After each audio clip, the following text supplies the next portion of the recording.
நேயர்களுக்கு வணக்கம். இப்போ இருக்க சூழ்நிலை நம்மளே நம்ம சின்ன வயசுல பார்க்குற மாதிரி, நம்மளுடைய அப்பா அம்மா தாத்தா பாட்டி அவங்கள நம்ம சின்ன வயசுல நம்ம பார்த்த மாதிரி சந்தோஷத்தை தரக்கூடிய சினிமாக்கள் பெரிய வெற்றி அடையும், வரவேற்படையும். அந்த மாதிரி ஒரு சினிமா தான் ஒரு கிடாயின் கருணை மனு. இந்த படத்துடைய டீம் மெம்பர்ஸ் வந்திருக்காங்க. இந்த படத்தை பற்றி நிறைய விஷயங்கள் பேசி நம்ம தெரிஞ்சுக்க போகிறோம். வணக்கம் எல்லோருக்கும். அண்ட் ஒரு நல்ல படத்தை நேயர்களுக்காக வந்து நீங்கள் கொடுத்துருக்கீங்க. ஸோ அதுக்காக வந்து உங்கள் எல்லாருக்குமே எங்களுடைய வாழ்த்துக்கள். அண்ட் ஃபர்ஸ்ட் டிரெக்டர் சார் கிட்ட இருந்து ஆரம்பிக்கலாம்னு நினைக்கிறேன். ஒரு பெரிய பிரம்மாண்டமான செட் இல்லை, ஒரு நல்ல அறிமுகமான நடிகர்கள் கிடையாது, முன்னிலை நடிகர்கள் கிடையாது, ஷார்ட்டுக்கு ஷார்ட் பஞ்ச் டயலாக்ஸ் கிடையாது, ஃபைட் சீன்ஸ் கிடையாது. ஆனால் ஒவ்வொரு சீனுமே ஒவ்வொரு ஷார்ட்டுமே வந்து எல்லாருமே ரசிக்கிறாங்க, கொண்டாடுறாங்க. இந்த மாதிரியான காட்சிகளோடு ஒரு அழகான படத்தை நீங்கள் கொடுத்துருக்கீங்க. அதை பற்றி சொல்லுங்கள் சார். இந்த படம் முக்கியமாக எதுக்கு எடுத்தேன்னா, இந்த மாதிரியான உறவுகள் வந்து நிறைய விட்டு போச்சு. ஸோ அந்த உறவுகளை நான் மறுபடியும் ரீக்ரியேட் பண்ணுறதுக்காக தான் பண்ணது இந்த படம். இன்னொன்று பஞ்ச் டைலாக்லாம் நிறைய இருக்குது படத்தில். நீங்கள் பார்த்துருப்பீங்கன்னு நினைக்கிறேன். நிறையா பஞ்ச் டைலாக் இருக்குது. நிறைய உறவுகள் விட்டு போச்சு. இந்த மாதிரி கலாச்சாரம் வந்து இல்லாமல் போயிடுச்சு. ஸோ அந்த ஒரு விஷயத்துக்காக இந்த படம் பண்ணது தான். ஓகே. அண்ட் நம்ம சின்ன வயசில் நம்ம பார்த்த நிறைய விஷயங்களை வந்து நீங்கள் இந்த படத்து மூலிமா கொண்டு வந்திருக்கீங்க. எதனால இந்த மாதிரியான ஒரு படத்தை நம்ம கொடுக்கணும் அப்படின்னு நினச்சிங்க? ஏன்னா நீங்கள் நிறைய விஷயங்கள் நீங்கள் பார்த்து இன்ஸ்பயர்ட் ஆனனால நீங்கள் கொடுத்துருக்கீங்களா, இல்லை இந்த மாதிரியான ஒரு காட்சிகளை, இந்த மாதிரியான ஒரு படத்தை இப்போ இருக்கக்கூடிய ஜென்ரேஷன் வந்து பார்க்கணும் அப்படின்னு நினச்சி நீங்கள்? கண்டிப்பாக இப்போ உள்ள ஜென்ரேஷன் வந்து அது பார்க்கணும். ஏன்னா இப்போ நான் ஊர்லேருந்து வரும்போது வந்து இந்த மாதிரியான விஷயங்கள் இருந்துச்சு, இந்த கலாச்சாரம் இருந்துச்சு. இப்போ அது டோட்டலாகவே அழிஞ்சு போச்சு. ஸோ அது வந்து அது இருக்கணும்னு நான் சொல்ல வரேன். இந்த சிறுதெய்வ வழிபாடுகள் வந்து அது எதுவுமே இல்லை, இப்போது அது எல்லாமே போயிடுச்சு.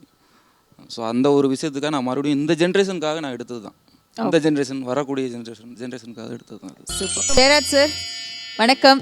அண்ட் உங்களுக்கு இதுக்கு முன்னாடி நான் இன்டர்வியூ பண்ணியிருக்கேன். இதுக்கு முன்னாடி உங்களுடைய படத்துக்கு நான் வந்து அவ்வளோ சந்தோஷப்படுறேன். நீங்கள் வந்தீங்கனாலே செட்டுக்கு நான் மட்டும் இல்லை, ஸோ எல்லாருமே ரசிகர்களே வந்து அவ்வளோ சந்தோஷப்படுறாங்க. ஏன்னா ஒரு கேரக்டரில் நடித்தாலும் ரொம்ப அப்படியே சூப்பராக நடிச்சிட்டு போயிடுறாரு அப்படின்னு வந்து நீங்கள் ஸ்கோர் பண்ணிட்டீங்க உங்களுடைய லாஸ்ட் படத்தில். அண்ட் இந்த படத்தில் உங்களுடைய கேரக்டர் பற்றி சொல்லுங்கள் சார். கலைஞர் டிவி நேயர்களே, உங்கள் அனைவருக்கும் என் பணிவான வணக்கம். எங்கள் டைரக்டர் வந்து என்ன சொன்னார், ஒரு கதை சொன்னார்.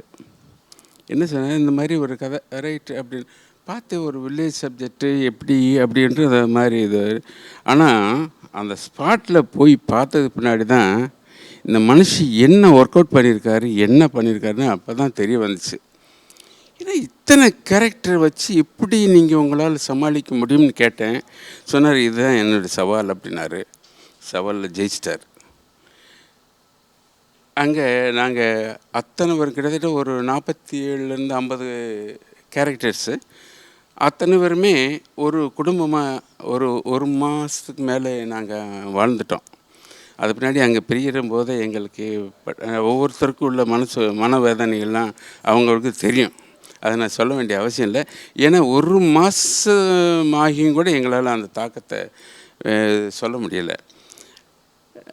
இவர் சொன்ன கதைக்கும் அங்கே போய் இவர் பண்ணிக்கிட்ட ஒரு விஷயத்தை நான் பார்க்குறவன், என்னடா ஒரு புது டைரக்டரு எல்லாருமே ஒரு 4-5 கேரக்டர் வச்சு படத்தை முடிப்பாங்க, எப்படி அப்படின்னு என்னால். ஆனால் இந்த மனுஷனுடைய இது திறமை, அதான் வந்து தைரியத்துக்கு நான் பாராட்ட வேணும் கண்டிப்பாக.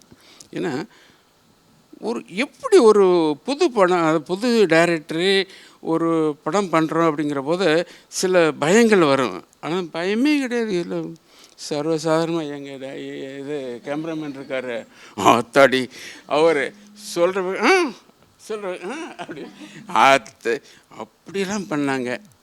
ஸோ அற்புதமான படம் கொடுத்துருக்காங்க. நான் இதில் நடித்ததில் வந்து ஒரு பெருமைப்படுறேன். என்னென்னா இது 2வது படம் எனக்கு. மொதல் படம் உங்கள்கிட்ட நான் இருந்தேன், கற்றுக்குட்டின்னு ஒரு படம். 2வது படம் ஒரு நல்ல ஒரு யூனிட்டில் வந்து ஜாயின் பண்ணி ஒரு படம் கொடுத்துருக்காங்க. அதில் நான் ஒரு சின்ன ஒரு கதாபாத்திரம் பண்ணியிருக்கேன். அப்படின்றதுல எனக்கு ஒரு இது உங்களோட கேரக்டர் பற்றி சொல்லுங்க. ஏன்னா ஆரஞ்சு மண்டையிலே பயங்கர துருத்துருன்னு நடிச்சிருப்பீங்க. நான் ஏன் மனுஷன் இவர் வந்து கோவப்படுத்துறாரா இல்லை நம்ம சிரிக்க வைக்கிறாருன்னு ஒரு கன்ஃபியூஷன்லேயே எங்களை நீங்கள் வச்சுருந்தீங்க. இந்த படத்தில் என்ன மாதிரியான கேரக்டர் நீங்கள் பண்ணியிருக்கீங்க? இந்த படத்தில் ஊரில் எப்போவுமே கொஞ்சம் சில பேர் கொஞ்சம் நேர்மையானவன் இருப்பான், கொஞ்சம் முரட்டுத்தனமான இருப்பான். அவனை கொண்டிம்பாங்க சண்டிம்பாங்க. இவர் கொண்டிங்கிற ஒரு ரோல் உருவாக்கி வச்சுருக்காப்புல. அப்போ அந்த கேரக்டர் என்ன பண்ணோன்னா, எப்போதுமே நம்ம லைஃப்பில் வந்து ஒரு நல்ல ஃப்ரெண்ட்ஸ் ஒருத்தன் இருப்பான். எதாவது நம்பி பண்ணலாம், நம்பி கேட்கலாம், இல்லை ஒன்று பண்ணிட்டா ஓரமாக மைண்டில் ஒருத்தன் இருப்பான், நல்ல நமக்கு ஒருத்தன் இருக்கா அப்படிங்க. அந்த மாதிரியான இந்த படத்தில் ஒரு ரோல். 40 நாள் இந்த படத்தில் இருந்தோம். இந்த கதையை வந்து முதல்ல என்கிட்ட ஸ்கிரிப்ட் கொடுத்தாரு. ஸ்கிரிப்ட் கொடுத்தோன்னா நான் படிச்சுட்டு ஒரு 2-3 டயலாக்கு நான் விழுந்து சிரித்தேன். ஒரு 3 மணி நேரமாக நான் அந்த டயலாக்கை யோசிச்சு சிரிச்சிட்டு இருந்தேன். அப்போது டீ கடையில் டீ குடிச்சிட்டு இருக்கும்போது எனக்கு அந்த டைலாக் மறுபடியும் ஞாபகம் நான் சிரிக்கிறேன். ஃப்ரெண்டு அவன் கேட்குறான், அண்ணா அப்போலாம் வந்து 10 வருஷம் ஆச்சு, உனக்கு வேறு ஏதோ ஆச்சுன்னு நினைக்கிறேன் அப்படின்னா. ஏய் அந்த டைலாக் எனக்கு ஞாபகம் வந்துச்சு மாப்பிள்ள, தான் நான் சிரித்தேன் அப்படின்னேன். சரி அந்த கதை எப்படி நகரும்னு பார்த்தீங்கன்னா, அந்த கதை பழைய ஞாபகங்கள் நம்ம வாழ்க்கையில் நடந்த விஷயங்கள் எல்லாத்தையுமே ஞாபகப்படுத்தும். நம்ம வீட்டிலேயே சொந்த பந்தங்கள்லாம் ஒரு 6 மாதத்துக்கு ஒருக்க காது குத்து, கம்மல், மொட்டை போடுறது, கிடா வெட்டுறது, இந்த மாதிரி குலதெய்வ வழிபாட்டுக்காக நம்ம கூடுவோம். அப்போது அங்கே ஒரு வார்த்தைகளை உருவாக்கி சந்தோஷத்தை தேடுவாங்க நம்ம மக்கள் எல்லாருமே. சும்மா எதார்த்தத்துக்கு ஒன்று சொல்கிறேனே, என்ன மதனே கறிக்குழம்பு மணக்குது அப்படின்னோடனே, ஏன் தங்கச்சி உங்களுக்கு கறிக்குழம்பு ஆக்கி போடலையா அப்படின்னோடனே, அடுப்பங்கலே நிற்கிறா, காப்பி கூட கொடுக்க மாட்டேங்கிறா அப்படின்னா அந்த அம்மா சொல்லும், ஏங்க அப்போ இவ்வளோ நாள் மண்ணே அழித்துனீங்க அப்படிங்க. இந்த மாதிரி வார்த்தைகளை சந்தோஷத்தை தேடுவாங்க. அப்படி தான் இங்கே வார்த்தைகளை சந்தோஷத்தை தேடி தான் இந்த டீம் அப்படி லாரியில் ஏறி பேரம்பேத்தி எல்லாத்தையும் வண்டியில் இறக்கி போடுறது, அப்படி தான் மூவ் ஆகி போயிட்டுருக்கும் இந்த படம். இந்த படத்தில் ஒரு நல்ல ரோல் பண்ணியிருக்கேன். எனக்கு ரொம்ப சாட்டிஸ்ஃபைடாக முதல் சீன்லேருந்து கடைசி சீன் வரைக்கும் நான் ரொம்ப நல்ல ரோல் பண்ணியிருக்கேன். எனக்கு ரொம்ப சந்தோஷமாக. சூப்பர். நல்ல ரோல் பண்ணியிருக்காரு. ஆனால் என்னை கலாய்க்கிறது மட்டும்தான் இவருடைய வேலை. அதான் ரோல். அண்ட் சாரே வந்து உங்களை இந்த அளவுக்கு அப்ரிஷியேட் பண்ணியிருக்காரு. அண்ட் படம் பார்த்தவங்களும் வந்து உங்களுடைய ஒர்க் பற்றி அவ்வளோ அழகாக அப்ரிஷியேட் பண்ணிட்டு இருக்காங்க. இந்த படத்தில் அவ்வளோ அழகாக வந்து நீங்கள் ஊரெல்லாம் காமிச்சிருக்கீங்க, மக்கள் அழகாக காமிச்சிருக்கீங்க. அண்ட் உங்களோட ஒர்க் பற்றி இந்த படத்தில் சொல்லுங்கள். ஃபர்ஸ்ட் ஆஃப் ஆல் கலைஞர் டிவிக்கு வணக்கம். சுரேஷ் பொறுத்த வரைக்கும் ஸ்கிரிப்ட் சொல்லும்போதே தெரிஞ்சது இந்த படத்தை கொஞ்சம் சேலஞ்சிங்காக தான் இருக்கும் அப்படின்னு.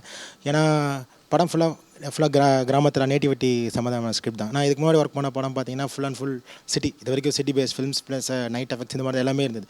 இது பார்த்தீங்கன்னா டோட்டலாக வேறு மாதிரி இருந்தது. ஸோ கண்டிப்பாக எடுத்து பண்ணணும், சேலஞ்சிங்காக பண்ணணும்னு நினச்சி தான் பண்ணோம். அதில் பார்த்தீங்கன்னா மெயின் இது படம் பார்த்துருப்பீங்க, படம் பார்த்து தெரிஞ்சிருக்கும். ஃபஸ்ட்டு ஒரு 20 மினிட்ஸ் 15 மினிட்ஸ் பக்கம் தான் வந்து வேறு லொக்கேஷன்ஸ், டிஃப்ரெண்ட் லொக்கேஷன்ஸ் நடக்கிற மாதிரி இருக்கும். ஸோ அதுக்கப்புறம் படம் ஆரம்பிச்சுன்னா 15th மினிட்லேருந்து படத்தோட கிளைமேக்ஸ் வரைக்கும் ஒரே லொக்கேஷன், வேறு எங்கேயுமே சேஞ்சே ஆகாது. அதுவும் ஃபுல் அண்ட் ஃபுல் ஃபாரஸ்ட் இது மாதிரி இருக்கும். அதுக்கப்புறம் ஒரு 40 ஆர்டிஸ்ட் படத்தோட ஃபஸ்ட்டுலேருந்து லாஸ்ட் வரைக்கும் படம் ஃபுல்லாக ட்ராவல் ஆகிட்டு இருப்பாங்க. ஒரு ஃப்ரேம் வச்சிங்கன்னா 15 ஆர்டிஸ்ட் இருப்பாங்க, 10 ஆர்டிஸ்ட் இருப்பாங்க, எல்லோரும் பேசிட்டே இருப்பாங்க. ஸோ இதுவே ஒரு பெரிய சேலஞ்சிங்காக இருந்தது. ஸோ மேக்ஸிமம் நீங்கள் பார்த்தீங்கன்னா எல்லாமே அவைலபிள் லைட்ஸ்லேயே போகிற மாதிரி தான் இருக்கும். ஏன்னா நான் முன்னாடி பிளான் பண்ணது தான் சார், நானும் சுரேஷும். ஏன்னா நான் இது வரைக்கும் கிராமத்தில் இருந்ததும் இல்லை, எல்லாம் சிட்டியில் இருந்தேன். ஸோ அதுமாதிரி தெரியாது. ஸோ ஷூட் பண்ணுறதுக்கு முன்னாடியே போய் லொக்கேஷன் ஹண்ட் போகும்போதே இப்படி தான் இருக்கணும், இந்த மாதிரி தான் இருக்கணும், இதுக்கு மேலே போகக்கூடாது. ஸோ என் கேமரா மேக்ஸிமம் வந்து ஸ்கிரிப்டுக்கு சப்போர்ட்டாக தான் இருக்கணும்னு நினச்சிட்டு அப்படி தான் ஃபுல்லாக அண்ட் ஃபுல் பேசி முடிக்கிறதுக்குள்ள 17 ஷோ போட்டிருக்கீங்க. சார் அவர் அப்படிதான், நீங்கள் கொஞ்சம் கண்டுக்காதீங்க. அண்ட் டைரக்டர் எப்படி சேலஞ்சிங்காக பண்ணாரோ அதே தான் அவரும் பண்ணிட்டார். ஏன்னா அவருக்கு ஈக்குவலண்ட்டாக இதை பண்ணல அப்படின்னு சொன்னால் இது சக்ஸஸ் கிடைக்காது. கண்டிப்பாக ஒரு கேமராமேன் வந்து பார்த்தீங்கன்னா ஒவ்வொரு படத்துலையுமே வந்து அவங்க ஒரு டிரெக்டராக மாறிடுவாங்க. ஸோ அந்த ஒரு வேவ் லென்த் வந்து எல்லா படத்துலையும் ஒரு டிரெக்டருக்கும் ஒரு கேமராமேனுக்கும் இருக்கு இல்லையா? அண்ட் ரகுராம் சார், இந்த படத்தோட இசை பற்றி சொல்லுங்கள். ஏன்னா ஒரு நேட்டிவிட்டி சப்ஜெக்ட்க்கு ஒரு நேட்டிவிட்டி ஆன மியூசிக் வந்து கொடுக்கறது அப்படிங்கிறது ரொம்ப சேலஞ்சிங்கான விஷயம். அதுவும் இப்போ இருக்க கரண்ட் ஜென்ரேஷனுக்கு ரொம்பவே பிடிக்கணும் அப்படின்னா அதுக்கு இன்னும் நிறைய எஃபர்ட் கொடுக்கணும். அண்ட் அதை பற்றி சொல்லுங்கள். ஃபஸ்ட்டு வந்து இந்த படத்தை ஆரம்பிக்கிறதுக்கு முன்னாடியே வந்து எனக்கு சுரேஷ் வந்து நல்ல நண்பர். ஸோ அது மூலமாக வந்து பார்த்திங்கன்னா முன்னாடியே எங்களுக்கு நல்ல ஒரு ட்ராவலிங் இருந்தது. இந்த படத்தோட ஒர்க்கு நாங்கள் ஸ்டார்ட் பண்ணுறதுக்கு முன்னாடி இது வில்லேஜ் சப்ஜெக்டாக இருந்தால் கூட எந்த விதத்துலையுமே வில்லேஜ் இன்ஸ்ட்ருமெண்ட்ஸ் எதுவுமே யூஸ் பண்ண வேணாம் அப்படின்னு டிசைட் பண்ணிட்டோம். ஸோ நியூட்ரலாக வந்து பார்த்திங்கன்னா கொஞ்சம் வேர்ல்டு ஜானரில் வந்து மியூசிக் ஒர்க் பண்ணணும் அப்படிங்கிறதுக்காக அந்த மாதிரியான இன்ஸ்ட்ருமெண்ட்ஸ் சூஸ் பண்ணி சாங்ஸ்லேயுமே வந்து நாங்கள் வில்லேஜ் சாங் மாதிரி எதுவுமே ப்ரெசென்ட் பண்ணலை. பட்டு படத்தில் வந்து பார்த்திங்கன்னா கொலை சிந்தனுங்கிற ஒரு புது வடிவத்தை வந்து ட்ரை பண்ணலாம் அப்படின்னு சொல்லி டைரக்டர் சஜஸ்ட் பண்ணப்போ அது வந்து பார்த்திங்கன்னா கொஞ்சம் புதுசாக இருந்துச்சு எனக்கேவும். அதுக்காக மட்டும் கொஞ்சம் ரிசர்ச் பண்ணி ஒர்க் பண்ணோம். நாங்கள் மற்ற சாங்ஸ் தவிர ரீரெக்கார்டிங்காக நிறையா எஃபோர்ட் பண்ணியிருக்கோம். ரொம்ப லைட்டாக தான் தமிழ் சினிமாஸில் பொதுவாகவே ஆர்ஆர் பார்த்திங்கன்னா கொஞ்சம் சவுண்ட்ஸாக இருக்கும், ரொம்ப சவுண்டாக இருக்கும். இதில் வந்து ரொம்ப லைட்ரு வெர்ஷனாக ஒர்க் பண்ணியிருக்கோம் நாங்கள். அது சுரேஷோடைய கண்ட்ரோலில் தான் அது முழுக்க இருந்தது. ஸோ அவருக்கு தான் நன்றி சொல்லணும். Okay, super. And Dakshayini ma'am, நீங்கள் அண்ணாமலை படத்தில் ரஜினி சாருக்கு வந்து பொண்ணாக நடிச்சிருந்தீங்க. அண்ட் இந்த படத்தில் நீங்கள் நடிச்சிருக்கீங்க. அண்ட் இந்த படத்தில் உங்களுடைய கேரக்டர் பற்றி சொல்லுங்கள். முதல்ல கலைஞர் டிவிக்கு என்னோட வணக்கம். இந்த படத்தில் ஹீரோயினோட மதர் ரோல் தான் பண்ணியிருக்கேன். ஸோ இதுக்கு முன்னாடி என்கிட்ட மோதாத இராஸில் நான் பண்ணியிருக்கேன். ஸோ இது செகண்ட் மூவி. இந்த படத்தில் என் கேரக்டர் பற்றி முதல்ல நாங்கள் முன்னாடி நடித்ததுனால எங்களோட கேரக்டர் என்ன நாங்கள் கேட்போம். ஸோ கேட்டதில் heroine mother role director sir சொன்னார். ஸோ ஷூட்டிங் போகிற வரைக்கும் என்னோடய கேரக்டர் என்ன நாங்கள் தெரிஞ்சுக்கணும், கேரக்டர் என்னன்னு தெரிஞ்சுக்கிட்டால் தான் எங்களால் நடிக்க முடியும், அந்த கேரக்டரை நாங்கள் பண்ண முடியும் அப்படின்னு சொல்லி கேட்டுட்டு இருந்தது தான். சொல்கிறேன்னு சொன்னாங்க. கடைசி வரைக்கும் சொல்லலை. ரிலீஸ் ஆக போது படம் ரிலீஸ் ஆக போது வரைக்கும் எங்களுக்கு கதையும் தெரியாது. எங்கள் கேரக்டர் ஹீரோயினோட மதர் ரோல் அதுதான் தெரியும். ஜெயராஜ் சார் என்னோட பேரா நடிக்கிறாரு, அதுதான் தெரியும். ஸோ டயலாக் இருக்கா இல்லையா அப்படின்னு அங்கே போனதுக்கப்புறம் ஒரு டயலாக் இருந்தது. சரி ஓகே அப்படின்னு சொல்லி இது வந்து ஃபாரஸ்ட்டில் நம்ம போய் ஷூட் பண்ணியிருப்போம். பட் இது வந்து ஃபாரஸ்ட் தான், மலை அடிவாரத்தில் இது ஷூட்டிங். இது ஒரு ஒதுங்கிறதுக்கு ஒரு நிழலுங்கிறதே கிடையாது. ஒரு செட்டு போட்டிருப்பாங்க, அதாவது கோயில் மண்டபம் மாதிரி ஒன்று இருக்கும். ஸோ அந்த கோயில் மண்டபத்தில் கூட மழையும் வந்தது, மழை வந்தாலும் தண்ணி உள்ளே வந்துடும். ஸோ மழைக்கும் ஒதுங்க முடியாது. கேரவன் அந்த மாதிரிலாம் இருக்கும். ஸோ அதில் இருக்க முடியாது. இதே சேம் ஏப்ரல் மே இந்த வெயிலில் தான் நாங்கள் அங்கே இருந்தது. ரொம்ப கஷ்டப்பட்டோம். அதாவது டைரக்டர் சார் மேலே வந்து எல்லாருக்கும் ஒரு கோவம் வரும். என்னென்னா பாலா சார் தான் எல்லாரையும் கஷ்டப்படுத்துவார் அப்படின்னு சொல்லுவாங்க. ஆனால் ஃபஸ்ட்டு படத்தில் சார் இப்படி கஷ்டப்படுத்துகிறாரு அப்படின்னு நாங்கள் நினச்சோம். அதுக்கப்புறம் பார்த்தா ரொம்ப அப்படி இருந்தாலும் பட் டென்ஷன் ஆகாமல் சாருக்கு வந்து இது ஃபஸ்ட்டு படம் டைரக்ஷன். ஸோ காக்கா முட்டை மணிகண்டன் சாரோட அசோசியேட்டாக இருந்தாலும் இது ஃபஸ்ட்டு படம். ஃபஸ்ட்டு படத்தில் எல்லா கேரக்டர்ஸ், நிறைய கேரக்டர்ஸ், அதுவும் நியூ ஃபேஸை வச்சு வேலை வாங்குறதுங்கிறது ரொம்ப பெரிய விஷயம். அதில் வந்து நான் முன்னாடி வந்து ரவிக்குமார் சார் படம்லாம் பண்ணியிருக்கேன். அதில் வந்துட்டு அவரோட படம் 3 படம் பண்ணியிருக்கேன். அவர் தான் நிறைய க்ரௌட் வச்சு எடுப்பார். நிறைய பெரிய பெரிய ஆர்டிஸ்டில் வச்சு நிறைய பேர், ஒரு ஃபேமிலி சொன்னாலே ரவிக்குமார் சார் படம் தான் சொல்லுவாங்க. ஸோ அந்த மாதிரி தான் இருக்கும். பட் இவருக்கு வந்து ஃபஸ்ட்டு மூவிலேயே இவ்வளோ பெரிய எல்லா கேரக்டர்ஸும் இம்பார்ட்டன்ஸ் இருக்குது இதில். ஸோ எப்படி பண்ணுறாருங்கிறது ஒரு பெரிய விஷயம். இருந்தாலும் டென்ஷன் ஆக மாட்டாங்க. முருகன் சார், நீங்கள் சொல்லுங்கள் உங்களுடைய கேரக்டர் இந்த படம் என்னவா பண்ணியிருக்கீங்க? வணக்கம், கலைஞர் டிவி நேயர்களுக்கு வணக்கம். நான் வந்து இதில் வந்து லாரி ஓனராக பண்ணியிருக்கேன். இந்த ப்ராஜெக்டுக்குள்ளே வந்ததை சொல்லிடுறேன். அதுவே ஒரு பதட்டமான ஒரு விஷயம். இதில் அசிஸ்டன்ட் டைரக்டர் முரளின்ட்டு இந்த மாதிரி அண்ணே இந்த மாதிரி ஒரு கேரக்டர் இருக்குது, டைரக்டர் நீங்கள் வந்து மீட் பண்ணுங்கள் அப்படின்னு. லாரி ஓனர் தானே அப்படின்ட்டு வேஷ்டியும் சட்டையோடையுமே போயிட்டேன். முதல்ல ஜீன்ஸோடு போனது, இந்த செட்டப்பில் தான் போனேன் நான். அப்புறம் சரி நம்ம லைவாக எப்படியாச்சும் இவ்வளோ நம்ம மேலே நம்பிக்கை வச்சுருக்காங்களேன்ட்டு வேஷ்டி சட்டையோடு போனேன். டைரக்டர் சார் அப்படி தானே வந்தேன். ஆமாம், நானாக சொல்கிற மாதிரி இருக்கும்ல. அப்புறம் அதோடு போய் சரி இதுலையாச்சும் நம்ம பாஸ் ஆகிடுவோமான்ட்டு அவர் ஒன்றுமே பேசவே மாட்டார், இதே மாதிரி தான் உட்காந்துருப்பார். அப்படி சிரிச்சிட்டு ரைட்டு அப்படின்னு பார்த்துட்டு ஓகேண்ணே அப்படின்னார். அப்புறம் ஒரு நாள் அப்புறம் டைலாக் சொல்லிட்டு பார்த்தாரு. சரிண்ணே அக்ரிமெண்ட் சைன் பண்ணியிருங்கண்ணே அப்படின்னாரு. ஓகே சார் அப்படின்ட்டு அடுத்து அதோட முடிஞ்சு. அப்புறம் ஷூட்டிங் ஸ்பாட்டில் அப்புறம் நம்ம பேசுவோம். நீங்கள் உங்களுடைய கேரக்டர் பற்றியே சொல்லவே இல்லையே சார். முதல்ல உள்ள அந்த ப்ராஜெக்ட் சொன்னீங்க, மீதி எல்லாமே ஷூட்டிங் முன்னாடி சொல்லவே இல்லையே சார். அதுதான் அவரோட கேரக்டர். இப்போ பேசிட்டு இருக்காருல, அதான் அவரோட கேரக்டர். டயலாக்ஸ் கொடுத்தாச்சு, பேச சொல்லியாச்சு. ரொம்ப பதட்டமாகவே இருந்தார். சார் நான் வந்து வேஸ்ட் கட்டிட்டு வந்தால் அந்த கெட்டப்பில் நல்லா பேசுவேன் சார் அப்படின்னாரு. அப்படி வந்தால் தான் பேசுவீங்களோ அப்படின்னு நினச்சிக்கிட்டு சரிட்டு வர சொன்னேன். அப்பையும் பேசிட்டு சார் இன்றைக்கி கொஞ்சம் பதட்டமாக இருக்குது அப்படின்னு. சரி இந்த கேரக்டர் தான் நம்மளுக்கு வேணும்னு சொல்லிட்டு எப்போ ஒருத்தரால் பேச முடியல, அவர் தான் ஓனர்னு சொல்லிட்டு ஃபிக்ஸ் பண்ணி அப்படியே அக்ரிமெண்ட் சைன் பண்ணியாச்சு அவருக்கு. Super sir. அண்ட் டிரெக்டர் சாருக்கு வந்து இது முதல் படம், அண்ட் உங்களுக்கும் இது முதல் படமா சார்? என்ன கேட்குறீங்க? ஆமாம், என்னுடைய முதல் படம் இது. இதுக்கு முன்னாடி நிறைய இந்த கலைஞர் டிவியோட நாளை இயக்குனர் எல்லா இதுக்கும் ஒர்க் பண்ணியிருக்கேன். முன்னாடி வந்து கார்த்திக் சுப்ராஜ், மணிகண்டன் அவங்களோட குறும்படங்களுக்கெல்லாம் இசையமைச்சிக்கிட்டு இருந்தப்போ தான் சுரேஷ் சங்கா எனக்கு ரொம்ப பழக்கம். ஸோ அப்போ இருந்தே ஒரு ட்ராவலிங் இருந்துச்சு. சூப்பர். அண்ட் ஒரே நிமிஷம், அவர் வீட்டுக்கு நாங்கள் போவோம். அவர் காலையிலேருந்து சாயந்தரம் வரைக்கும் ஒர்க் பண்ணியிருப்பார். இருந்தாலும் அவர் வீட்டில் ரசம் சூப்பராக இருக்கும். அதுக்காகவே சும்மா நாளும் போய் அவரை பார்க்குற மாதிரி சாப்பிட்டு வந்துடுவார். ஆக மொத்தத்தில் யாருமே படத்தோட கதையை பற்றி பேச வரல இல்லை. சார் அவரோட எந்த மாதிரியான இசை வந்து உங்களுக்கு ரொம்ப பிடிச்சிருந்தது சார்? ஏன்னா ஒரு நேட்டிவிட்டி சப்ஜெக்ட் அப்படின்னாலே வந்து பார்த்தீங்கன்னா இளையராஜா சார் தான் எல்லாருடைய மனசுக்குள்ளேயும் அண்ட் மைண்டுக்குள்ளேயும் வந்து இருப்பாங்க. ஆனால் இந்த படத்தில் வந்து ரகுராம் சாரை போடணும் அப்படின்னு எந்த ஒரு தருணத்தில் நீங்கள் முடிவு பண்ணீங்க? ஆக்சுவலாக எனக்கு அவரோட மியூசிக் நான் ஒரு ஷார்ட் ஸ்டோரி ஒன்று பண்ணியிருந்தேன். அதில் வந்து எனக்கு 2 சாங் ஒன்று போட்டு கொடுத்துருந்தாரு. ரொம்ப சூப்பராக, ரொம்ப மெலோடி தான் பண்ணுவார். மேக்ஸிமம் மெலோடி அவர் ரொம்ப நல்லா வரும் அவருக்கு. இன்னொன்று நம்ம என்ன கேட்குறோமோ அதுக்கு ஏற்ற மாதிரி தான் அவர் கொடுப்பாரே தவிர அதை தாண்டி நான் இப்படி ஒன்று போட்டு காமிக்கிறேன் அப்படிலாம் எதுவுமே சொல்ல மாட்டார். அவர் நம்ம ஒன்று கேட்டோம்னா அது ரிலேட்டடாக ரொம்ப சூப்பராக நல்லா பண்ணுவார். இன்னொன்று என்னோடய வேவ்லேருந்து கரெக்டாக இருந்தார் அவர். ஸோ அதனால தான் எனக்கு. ஓகே சார், விதாத்தை வந்து எப்படி செலக்ட் பண்ணேன்னு சொல்லுங்க. ஏன்னா வந்து அவர் நிறைய நேட்டிவிட்டி சப்ஜெக்ட் வந்து பண்ணியிருக்காரு. ரைட் ஃப்ரம் மைனாலேருந்து வீரம் வரைக்குமே வந்து பார்த்தீங்கன்னா அவர் வந்து நிறைய நேட்டிவிட்டி சப்ஜெக்ட் பண்ணியிருக்காரு. அண்ட் வந்து ஒரு சில படங்கள் தான் வந்து சிட்டி சப்ஜெக்ட் பண்ணியிருக்காரு. அண்ட் இன்னைக்கு வரைக்குமே வந்து பார்த்தீங்கன்னா அவருடைய மைனா படம் வந்து யாராலையுமே மறக்கவே முடியாது. அந்த ஒரு ரீசன் தானே ஓகே இவர் வந்து நம்மளுடைய சப்ஜெக்ட்க்கு கரெக்டான ஹீரோவாக இருப்பார் அப்படின்னு நினச்சிங்களா? ஆக்சுவலாக நான் அந்த ஸ்கிரிப்ட் பண்ணிகிட்டு இருக்கும்போது வந்து எனக்கு விதார்த்தெலாம் மைண்டில் இல்லை. இந்த ராமமூர்த்திங்கிற கேரக்டருக்கு வந்து விதாத் சார்லாம் எனக்கு மைண்டில் இல்லை. ஸ்கிரிப்ட் பண்ணிகிட்டு இருக்கும்போது நான் எங்கள் ஊரில் யாராச்சும் ஒருத்தரை பிடிச்சி பண்ணலாமே அப்படின்னு சொல்லிட்டு தான் யோசிச்சுட்டு இருந்தது. ஹீரோயின் அந்த மாதிரி எனக்கு மைண்டில் எதுவுமே இல்லை அந்த மாதிரி. அதுக்கப்புறம் மணிகண்டன் சார்கிட்ட வந்து இந்த ஸ்கிரிப்ட் கொண்டு போய் கொடுக்கும்போது இதில் வந்து ஏதாவது ஒரு ஃபெமிலியரான ஆர்டிஸ்ட் தேவைப்படுது அப்படின்னு சொல்லும்போது மணிகண்டன் சார்கிட்ட குற்றமே தண்டனை வந்து இவர் பண்ணிகிட்டு இருந்தார். அப்போ இவர் சஜஷன் பண்ணார். சார் வந்து சஜஷன் பண்ணார். இன்னொன்று எனக்கு அந்த ஏஜில் தேவைப்பட்டுச்சு. ஒரு 35-36 ஏஜில் வந்து எனக்கு அந்த கேரக்டர் தேவைப்பட்டாங்க. ஸோ இன்னொன்று இவர் நிறைய வில்லேஜ் படத்தில் நடிச்சிருக்கிறாரு. பட்டறையிலேருந்து வந்திருக்கிறாரு. ஸோ நான் அதனால் அவர் அப்படி சூஸ் பண்ணது தான் அவர். ஸோ இவர் வந்து கூத்துப்பட்டையில் வந்து நிறைய விஷயங்கள் கற்றுக்கிட்டாரு அப்படின்னு சொல்லி நீங்கள் சூஸ் பண்ணீங்க.